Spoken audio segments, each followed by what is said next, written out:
all of us have 8,760 blessings per year.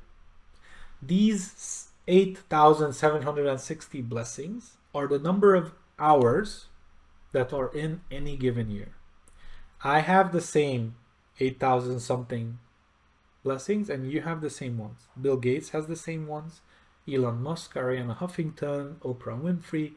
Every person has the exact same number of blessings every single year. When you look at all of these blessings, you wake up in the morning, let's say it's whatever, 7 a.m. So you have your first blessing is from 7 a.m. to 8 a.m. How are you going to use that blessing? Right? What are you going to do? Are you going to cuddle with your spouse? Are you going to go for a jog? Are you going to journal? Are you going to work for the first hour? What are you going to do? Right? How are you going to use that first blessed hour of the day? And then the next hour, and then the next hour, and so on and so forth. This concept of seeing every single hour in your life as a blessing can give you a sense of both gratitude and responsibility. Gratitude because you're blessed to have lived another hour on this planet in this life, and responsibility because now you have the responsibility of actually doing something with that blessing.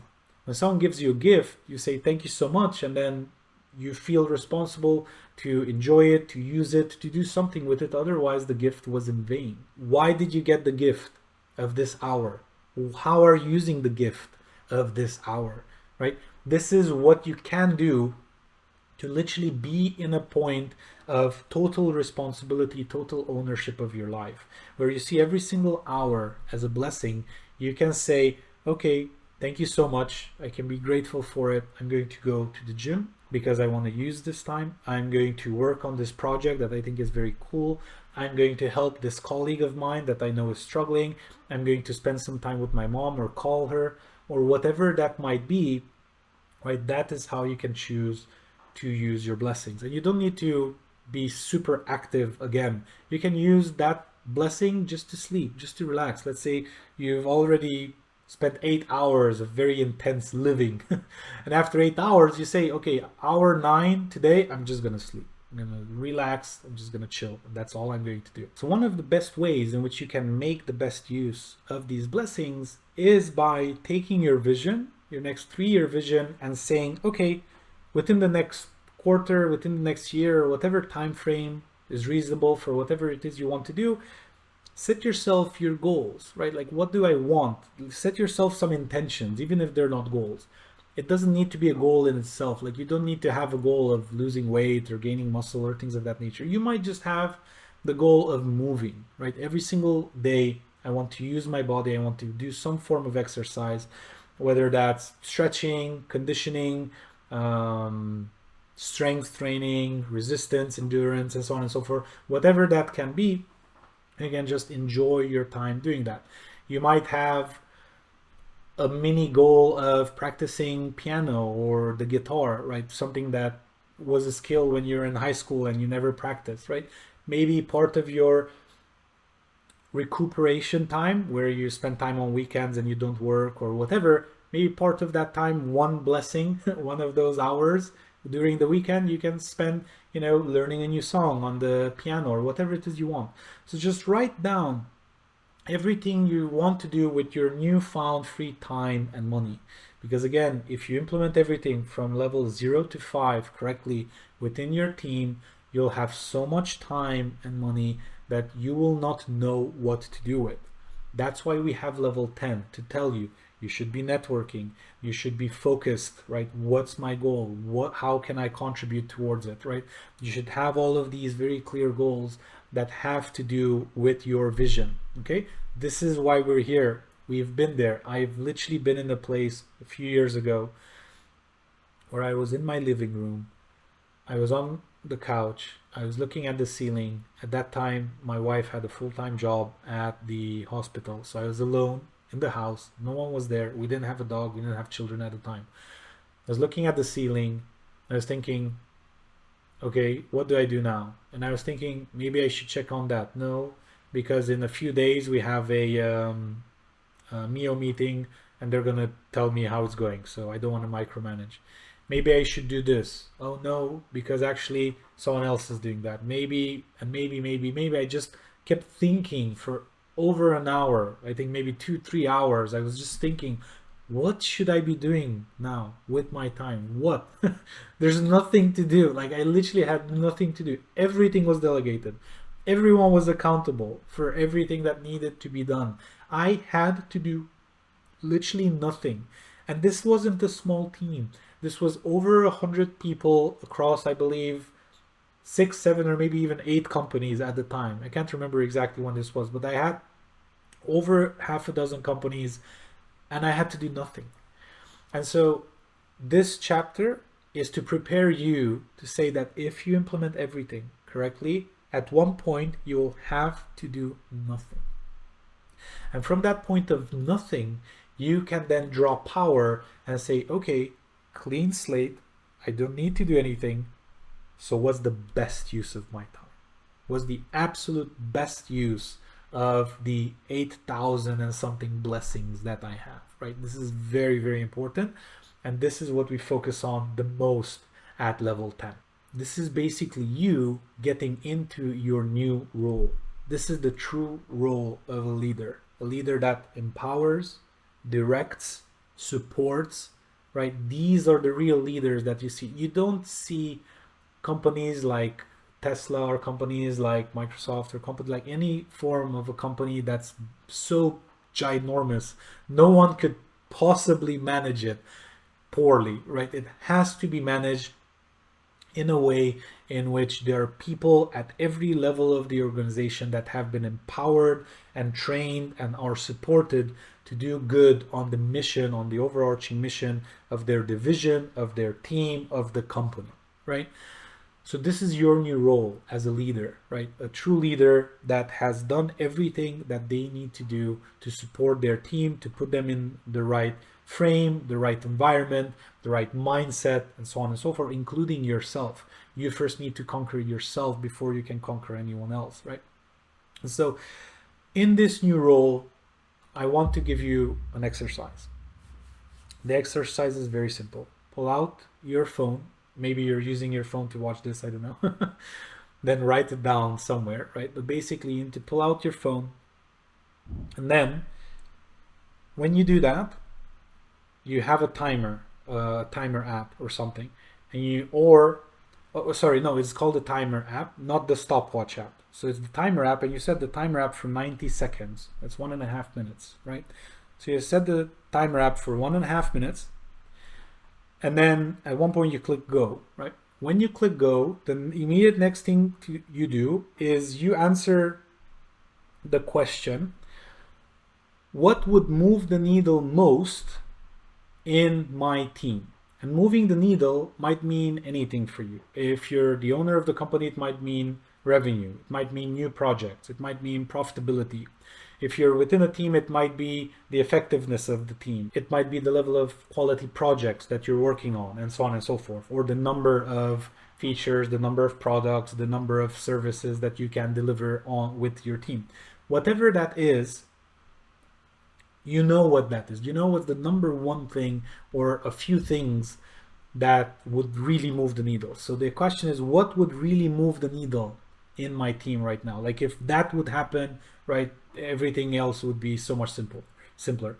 So then you start the timer, and then you write down as many things as you can think of. Write down at least 10, at least 10, right? You can get to 20, you can get to more, but write down very quickly. Don't be too detailed, because you know what the point is. So write down 4, 5, 6 words, go 2, 4, 5, 6 words, 3, go 3, 4, 5, 6 words, and then you're done with the list. 90 seconds are up, right? So that was the first point. If you haven't done this, please stop the video right now and do it, because the next point has to do with the first one. So you have to do the first point, this one, before you do the second one. Please stop the video right now, pause it, right? Don't do anything else, then right there, write that. Did you do it? Please don't cheat. Please don't cheat. Do that. 1.5 minutes, 1 minute 30 seconds, right? Do it and then come back. Have you done it? Good. Now, point 2. Now you have your list, right? It's in front of you.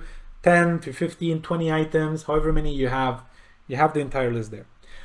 What I want you to do now is look at that list. You can make a duplicate of it if you want to, just to have that as it is. But what I want you to do is look at that list and take each list item in 2 by 2. So compare number 1 with number 2 and say which one of these two is more important. Which one of these two would move the needle more, one or the other. You say, okay, number 2 is more important. Then what you do with number 1, you cross it out like it doesn't exist. You just cross it out, and then now number 2 is your top priority. Then you compare number 2 to number 3. Say which one of these two is more important. You can say number 2 is still more important than number 3. Then you cross out number 3. And then you keep comparing. Then you compare number 2 to number 4, and so on and so forth, up until you get to the last item. So basically, you now have one thing that is the most important one, right? Than anything else. So that's one. That's your number 1 most important item. And now you do the exact same thing again, right? Again, that's why it's helpful to have a duplicate of the list, but you can write it after. It's not like you can't read what you've written there, right? So you can write it again.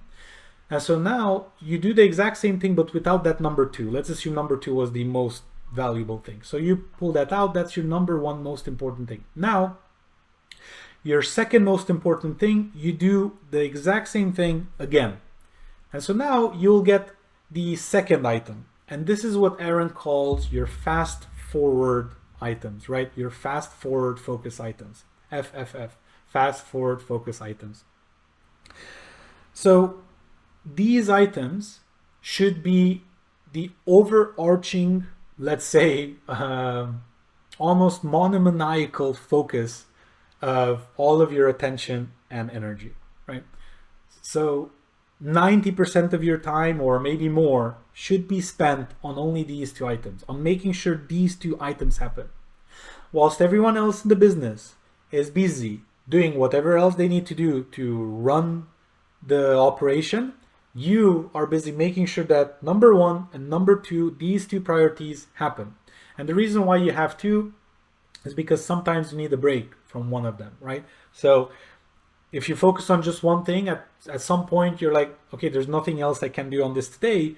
That's why you have 2 items. So in case you've done the first one and you say, okay, this is all I could do today, let me have a second thing that I can work on, right? And then I'll do that as well and make sure both of these move in the right direction. If these 2 things happen, and you should have a list, right? Because you should have stopped the video. You can look at that list and you can look at those 2 items that are the most important. And if you achieve those 2, you know that your business will be at a different level. You know that you'll be like, oh my gosh, this was a very good week or very good month or a very good quarter. Depends on how much it takes you to achieve those 2 items. This doesn't mean you actually have to do those things, number 1 and 2. It just means that that's your focus, right? That's where your energy goes. That's where your focus goes. Your attention and energy, sorry. So when you look at those items, one of those items might be to, whatever, expand to the UAE, right? That's not one task. So that one item that you get might turn into 100 tasks. And you won't do all of those 100 tasks. What you need to make sure is that gets done, right? That's your main priority at level 10. Again, if you haven't set up 0 to 5, your main priority is to set up 0 to 5. I'm talking with someone at this point in time that has already done 0 to 5 and now is at level 10, and now they're thinking, what should I do with my life? This is what you should do with your life. Number 1 and number 2. That's it. Nothing else should be a priority in terms of your career or whatever else we're talking about here.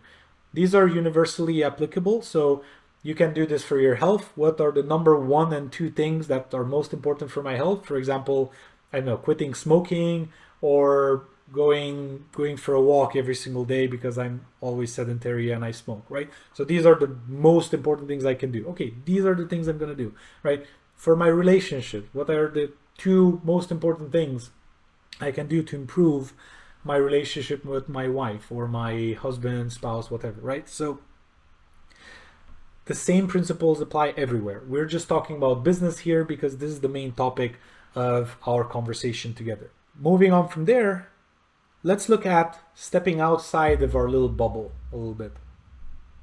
Up until now, you've been used to doing certain things in your business, in your team, in your, let's say, day-to-day activities. What Aaron and I would invite you to do is to write down at least 3. We recommend at least 3. You can write down 5, 10, whatever. At least 3 items that maybe you don't necessarily want to do, that someone else could, in principle, do, right? So, for example, something that I really didn't like doing is I didn't like checking my inboxes, my emails, and dealing with that. This is very old news. This is maybe 8 years old or something like that. So I didn't want to be in my inbox. I just wanted to work.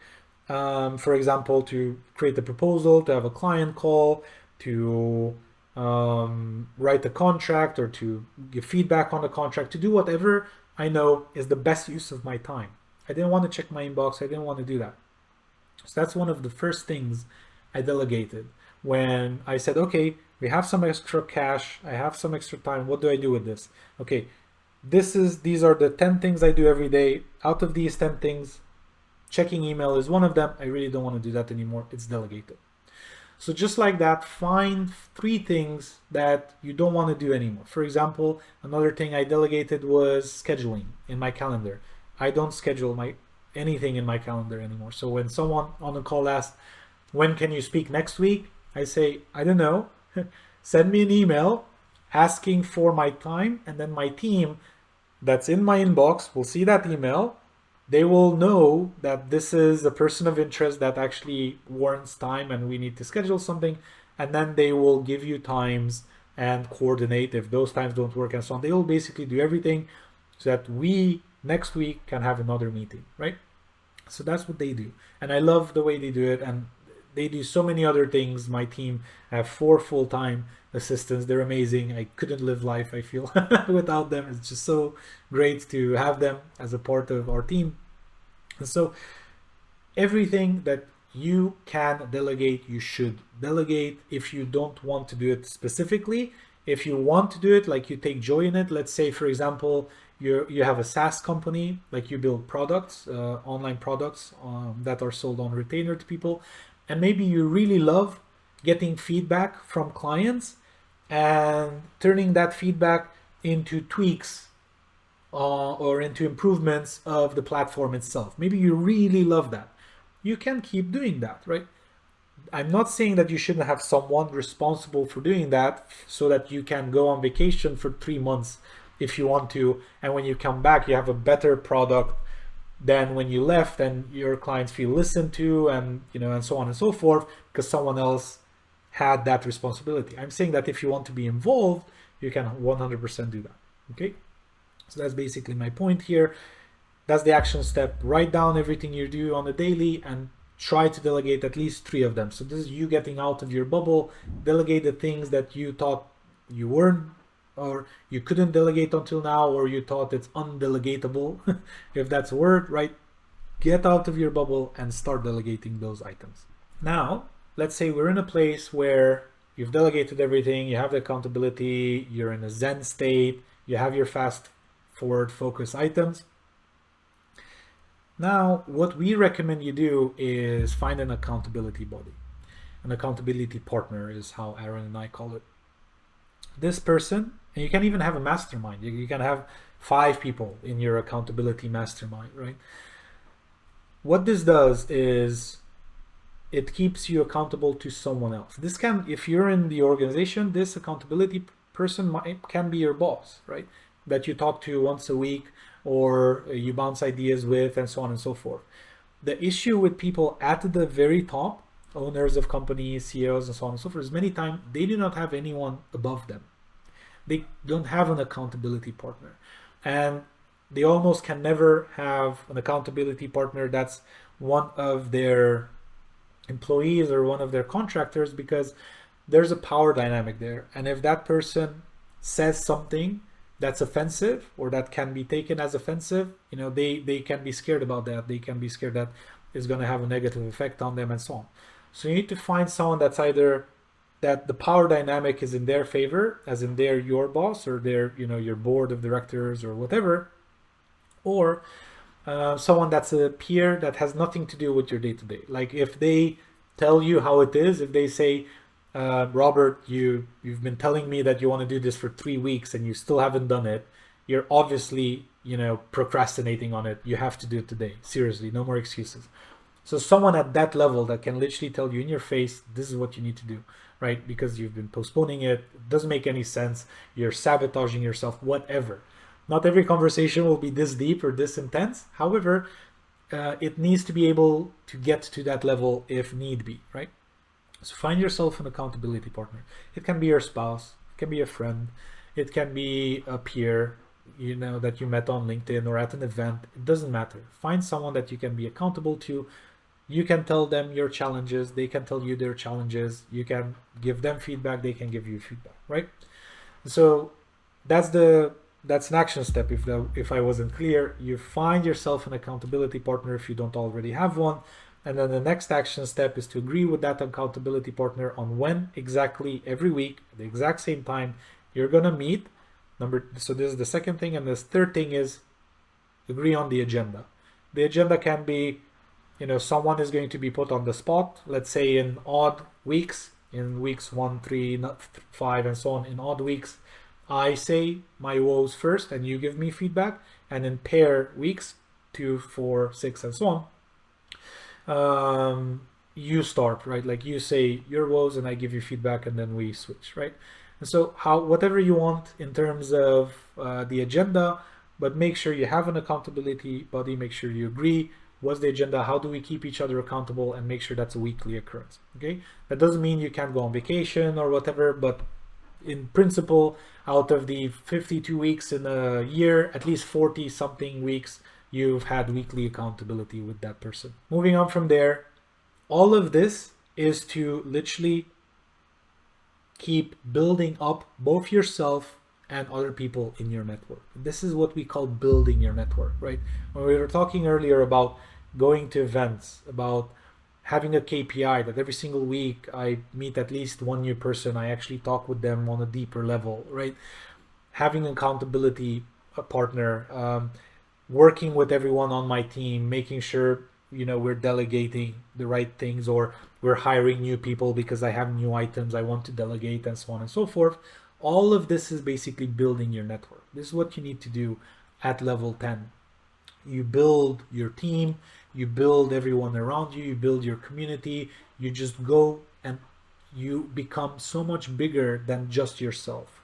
This is what we have a very strong internal need to do as people. This is why you can't be happy, or I don't think you can be happy living alone under a rock for the rest of your life, because we feel we want to interact socially. We feel we want our lives to matter more, much more than ourselves. And so this is one way of doing that, right? By adding value in these ways. And this takes me actually very nicely to my next step, which is giving back. With regards to giving back, you basically do the exact same thing. The only difference is that in this case, you find either causes or organizations or people, volunteers or whatever, that represent something that they believe in. For example, within Westrom, we've added value to many, many different organizations. When we were in Mexico, we're adding value to, I think I've told you this already, to a group of nonprofits that were basically in the realm of helping people fight poverty, alleviate poverty, education, food and homes for the poor, and so on and so forth. So we were doing that. In the UK, we were helping a charity that had to do with support dogs and anything around, support animals and companion animals and so on.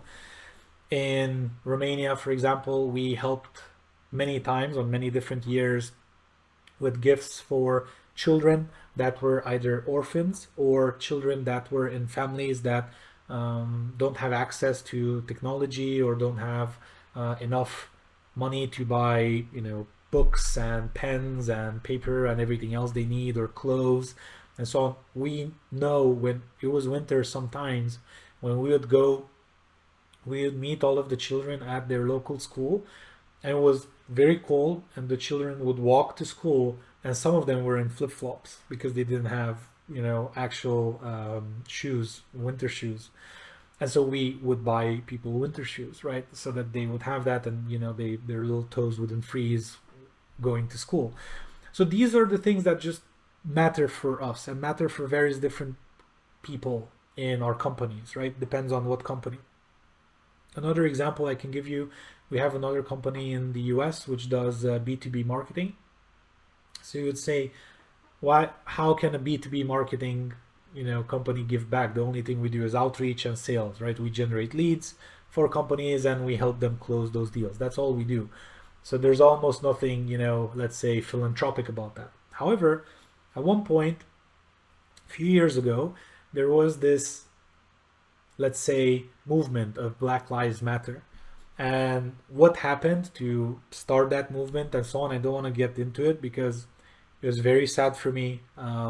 It really shook me that this level or that level of brutality still existed and that level of racism still existed, and it really, it shook me to my core.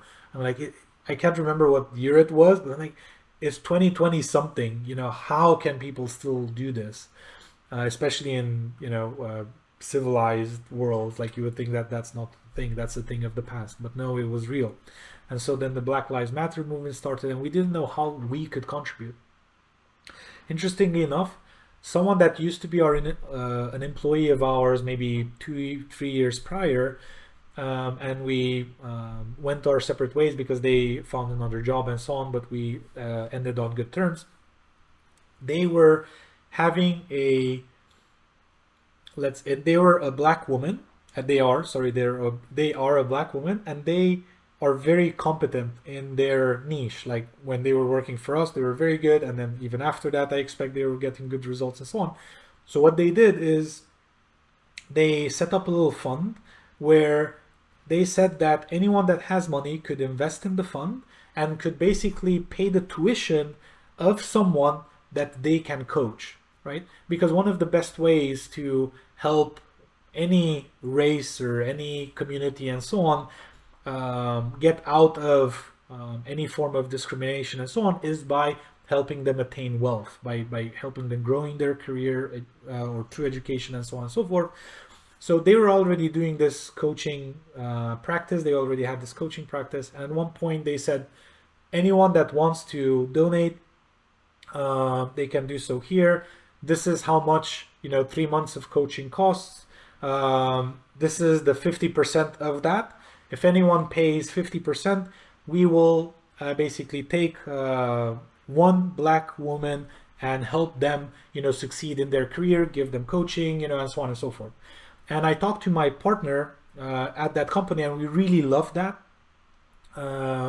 initiative. And we said, you know what, we're going to pay for 2 tuitions right then. Like I called up that person and said, hey, is this still available? Is this still a thing? And I said, yeah. And I actually introduced you to the people that will benefit from the coaching, right? And so on. So you see, it's all legit.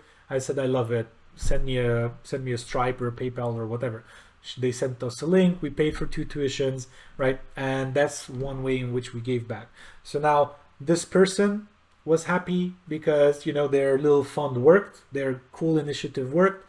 Those 2 other women were happy because they were benefiting from free coaching, and who knows how many other people we have positively impacted because of this initiative that we had, as a ripple effect. So that's another thing that we highly recommend you focus on, because this is something that people can align themselves to. When people see that, yes, you at the top of the organization are making money and are using that responsibly, right? Yes, you're getting yourself whatever you wanted because obviously you've spent so much of your life working and getting there, so you should have the house you want, the car you want, the lifestyle you want, and so on. And outside of that, what else are you doing? How are you giving back? How are you making the world a better place? And then you'll see that people can resonate with that. Many times in our companies, we used to do we still do surveys, and one of the questions in the survey is we ask people, what are some nonprofits or charities or causes that you believe, that you believe in and you would like to support somehow, and so on. And so these are very, very good questions, and you can literally learn so much about what people in your team actually care about, and then guide some of your efforts, some of your attention towards that. Remember, we were talking about the fast forward focus items, 90% of your time on those, 10% of your time on giving back. How can we give back, right? So if everyone would think like that, everyone would be much more successful, and then the entire world would benefit from it. And this is how I want us to end or conclude our session. This is the vibration I want you to be in. I want you to understand that if you implement everything from level 0 to level 10, and this time including level 10, including giving back, you can live a life that is so fulfilled that it's literally heaven on earth. This is the heaven that is talked about in the Bible. This is us using the gifts that we've been given, the blessings that we've been given, gifts in terms of, our bodies, our minds, our eyes, everything, and the blessings of time, the blessings of life itself, and can use it to achieve everything we want in our lives, to use our talents, our capabilities to add value to companies, to organizations, to communities, to even entire countries, right? And then also give back with all of the wealth that we are building. I wish you all of the best of luck with everything that we've discussed here today. Again, we make ourselves available. If you want to reach out, you can reach out. Our website is robertandreas.com. Our email is mail@robertandreas.com. You can leave comments on the videos. You can do whatever you want to do. We are here to help. Best of luck with everything, and hopefully I'll see you on a pedestal of your own making in the future, where you can email me and say, Robert, thank you so much. Or even, you don't even need to thank me. Just say, I've used these and this is what I've achieved. I look forward to all of your success stories, and I wish you all of the best.